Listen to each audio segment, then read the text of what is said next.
অন্তর্বর্তীকালীন সরকারের একজন উপদেষ্টাকে আমরা দেখেছি যে ফ্যাসিস্ট গভর্নমেন্টকে, খুনি গভর্নমেন্টকে তারা পুনর্বাসনের জন্য বিভিন্ন বক্তব্য দিচ্ছেন। এই পুনর্বাসন বক্তব্যকে আমরা প্রত্যাখ্যান করেছি। আমাদের এই যে বৈষম্য বিরোধী ছাত্র আন্দোলনের যে ব্যানারটি রয়েছে, এই ব্যানারটির আন্ডারে যতগুলো কর্মসূচি পালন করা হয়েছে, সবগুলো কর্মসূচি কিন্তু ছাত্র নাগরিকের চাহিদার ভিত্তিতে দেওয়া হয়েছে।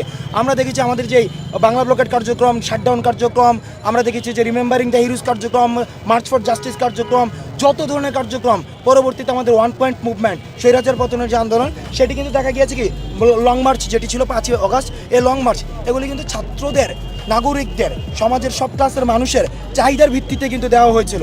অর্থাৎ সেই জায়গায় আমরা সমন্বয়ক যারা রয়েছি, আমরা সমন্বয়কটা শুধুমাত্র সমন্বয় করেছি। আরেকটি জিনিস যদি আপনারা দেখেন, সেখানে আমাদেরকে যখন উঠিয়ে নিয়ে যায় তখন কিন্তু যাত্রাবাড়িতে, উত্তরাতে, বাংলাদেশের বিভিন্ন জায়গায় কিন্তু সমন্বয়ক ছাড়াও কিন্তু আন্দোলন হয়েছে।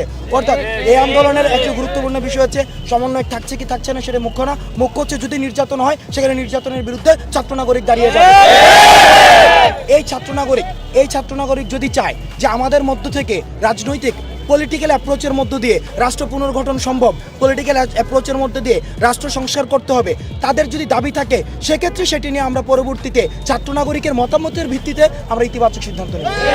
অপরাধ ট্রাইব্যুনালে খুনি হাসিনাকে প্রধান আসামি করে এবং এই ফ্যাসিজমকে যারা এতদিন পর্যন্ত এই ফ্যাসিজমের যারা বেনিফিশিয়ারি ছিল, তাদেরকে আসামি করে আন্তর্জাতিক অপরাধ ট্রাইব্যুনালে মামলা দায়ের করতে হবে। তৃতীয়ত, মিডিয়া কর্মীদের কাছে আমাদের আহ্বান থাকবে, যারা এই ফ্যাসিস্ট গভর্নমেন্টকে এতদিন পর্যন্ত সার্ভ করেছে, টিকিয়ে রেখেছে, বিভাজনের রাজনীতি বিদ্যমান করে যারা এই ফ্যাসিস্ট গভর্নমেন্টকে সেবা দিয়েছে, তাদের খবর যেন প্রচার করে মানুষকে বিভ্রান্ত করা না হয়, সেই জায়গাতে জনগণ আমরা মিডিয়া কর্মীদেরকে